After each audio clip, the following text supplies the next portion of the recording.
پریشانی میں مذاق اور خوشی میں طعنہ مت دو، کیونکہ اس سے رشتوں میں موجود محبت ختم ہو جاتی ہے۔ جو تمہارا غصہ برداشت کرے اور ثابت قدم رہے، وہ تمہارا سچا دوست ہے۔ جب آپ کچھ بھی نہیں کر سکیں تو اپنی دعاؤں میں اضافہ کر دیں، کیونکہ اللہ کے سوا کوئی آپ کو کچھ نہیں دے سکتا۔ اخلاق ایک ایسی چیز ہے جس کی قیمت کچھ نہیں، لیکن اس سے ہر انسان خریدا جا سکتا ہے۔ رشتوں کی خوبصورتی ایک دوسرے کی بات کو برداشت کرنے میں ہے۔ بے عیب انسان ڈھونڈو گے تو اکیلے رہ جاؤ گے۔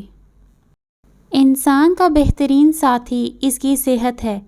اگر اس کی صحت ساتھ دینا چھوڑ جائے تو وہ دنیا کے ہر رشتے کے لیے بوجھ بن جاتا ہے۔ بہترین انسان اپنے عمل سے پہچانا جاتا ہے، ورنہ اچھی باتیں تو برے لوگ بھی کر لیتے ہیں۔ اگر کوئی آپ کی فکر کرتا ہے تو اس کی قدر کیا کرو، کیونکہ اس دنیا میں تماشائی بہت زیادہ ہیں اور فکر کرنے والے بہت کم ہیں۔ کفر کے بعد سب سے بڑا گناہ کسی کی دل آزاری ہے۔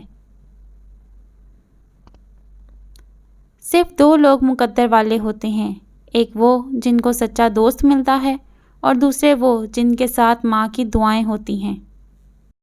عقل مند کی زبان اس کے دل کے پیچھے ہے اور بے وقوف کا دل اس کی زبان کے پیچھے۔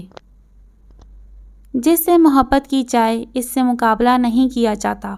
کسی کو پا لینا محبت نہیں، بلکہ کسی کے دل میں جگہ بنا لینا محبت ہے۔ طبیعت کی نرمی اور سخاوت انسان کو دشمن کے دلوں میں بھی محبوب بنا دیتی ہے۔